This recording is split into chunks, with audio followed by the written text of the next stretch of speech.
when you're talking about do unto others, when you're talking about us taking care of each other, that was not just his daily belief, that was what was in his soul.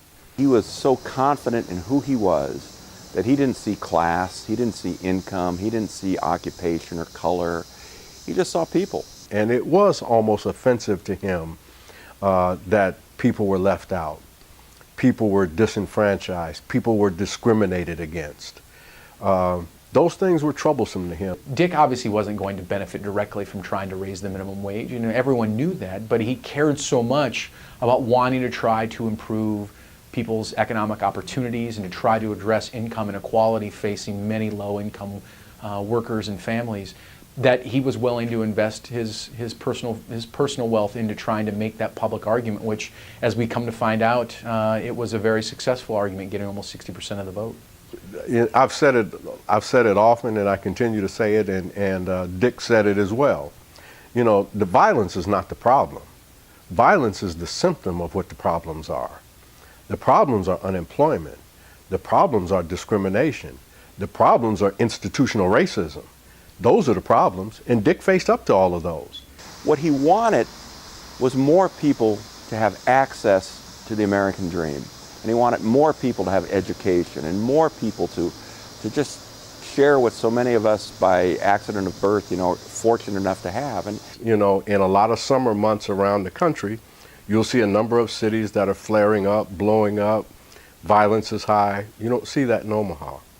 And I think a lot of that is due to the Summer Jobs Program, to the Step Up Program, to the work of the Empowerment Network, but the initial start came from Dick Holland.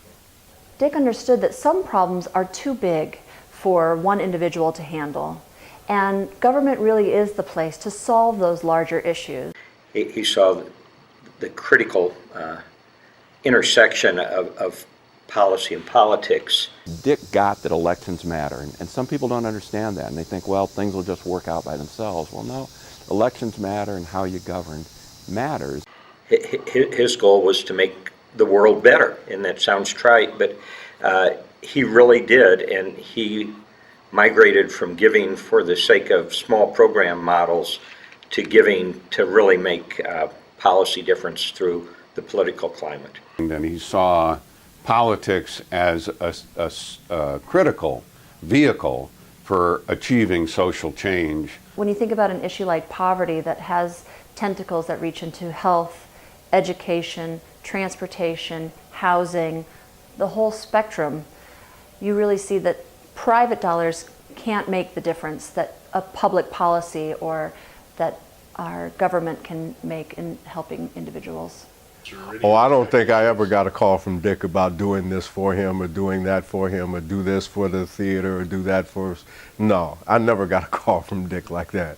And I know myself and many other young elected Democrats owe an awful lot to Dick in his support and his counsel over the number of years. His giving was really around how do we get from point A to point B. But he was completely immersed in politics as well as philanthropy and other things, because that's the only way it's going to work. If all of these pieces come together to make a perfect whole to get some things done, that's what we want to see. Really, he's this community artist, bringing all of these groups together and bringing the policy and the politics and the advocacy and the education and just moving us all forward. Dick Holland made it clear to all of us that being a good citizen was more than just voting, and it was more than just reaching out to your state senators to ask them to work on your causes. Being a good citizen means participating in all spheres, in giving what you can to candidates who you believe in, who fight for the issues you care about, and he really put a call to action for all of us to do as much as we can and to raise hell every day. One of the most memorable experience I had in my first term in the legislature was Dick receiving an award at the annual Nebraska Land banquet. In his acceptance speech, and the governor was there. Talking about how the governor needed to make sure we took care of women who were having American babies. And it had a tremendous response, and then the legislature took it up and overrode the governor's veto and reinstated prenatal care for every child and mother in the state. By getting something positive like that to occur, we're able to stop some of the more radical legislation and more radical policies that we've seen in a number of other states surrounding Nebraska. Dick had a quality about him that you had to love him. He was so direct. You know, he would read your book and then he would have very many questions for you and engage you in hours-long conversation about the topics that I thought were relatively obscure. His unique characteristic to have a smile and tell you everything about you is wrong. He never held anything back. He was always colorful, always candid. And you need to listen to him better because you're going to change. Yes, I often look to Dick for where I should stand on certain political issues. He'd tell me if he disagreed. I mean, he disagreed with me on Iran, and he expressed his opinion. I just know that there have been times in our conversations where we've just said, well, maybe we should just have some more wine. I think if I had agreed with him on every issue, I think he would have been less trusting.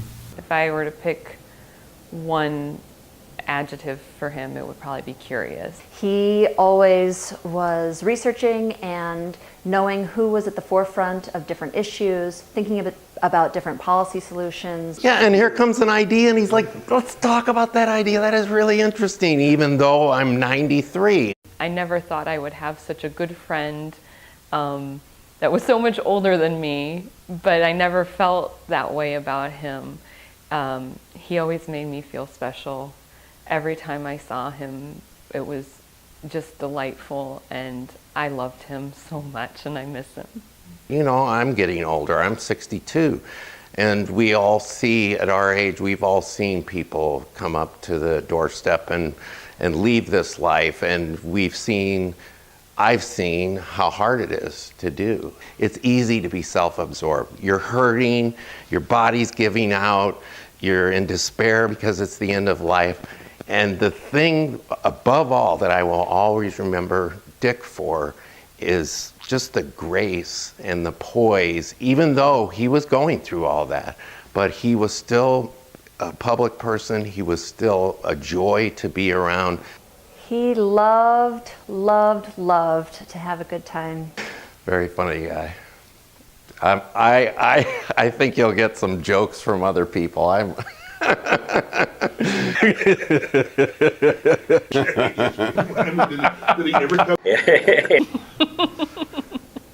Well, Dick was, without question, one of the most committed Democrats that I've ever met in my life. An unabashed liberal. He was the liberals' liberal. A progressive. A very progressive, liberal. He was a commie pinko Democrat. He'd laugh so hard if you said that to him. He actually said that he had a book in his head that he never got written, but the theme of the book was democracy versus capitalism, and addressing the inherent tension between democracy and capitalism, and the fact that you have to have both of them checking each other, or the excesses will be damaging to the public good. Nancy called me, the leader, Democratic leader Nancy Pelosi, who I've become friends with, because she's been so helpful to Omaha. She's worked hard on the Ebola Center at UNMC and the Veterans Hospital issue. So she called me after she heard about Dick's death, and she, first of all, to give condolences to really the entire community. But then she said, now Brad, she said, this is incredible. She said, we've been fighting for all these projects for Omaha since you came to Congress, and we've made so much progress in the last day, and Dick has only been in heaven for a few hours. And look at all the effort we put in, and Dick's there a few hours and things start to happen. And she would say if I would cast a vote that she didn't like, she'd say, you know, no, many more of these and I'm going to have to start calling Dick. Richard Holland was a true American patriot. He was deeply committed to building an America with liberty and justice for all. It's this idea that guided his private philanthropy and empowered his political determination to elect progressive legislators who would pass laws that improved the lives of young children and struggling families. Dick was a tireless leader in the fight to end poverty, to invest in early childhood education, to expand access to health care, to raise the minimum wage in Nebraska, and to abolish the death penalty. He was a forceful and effective champion for progressive public policies. He personified strategic vision, expansive philanthropy, and active citizenship at their best. He was a towering pillar of American leadership, and he left a truly monumental legacy of progress for America's children and families. Richard Holland was a leader whose efforts have helped improve countless lives, not only in Nebraska, but all across our country. Thank you, Andy, and the entire Holland family for sharing him with us. God truly blessed America with Dick Holland's life and legacy. Thank you.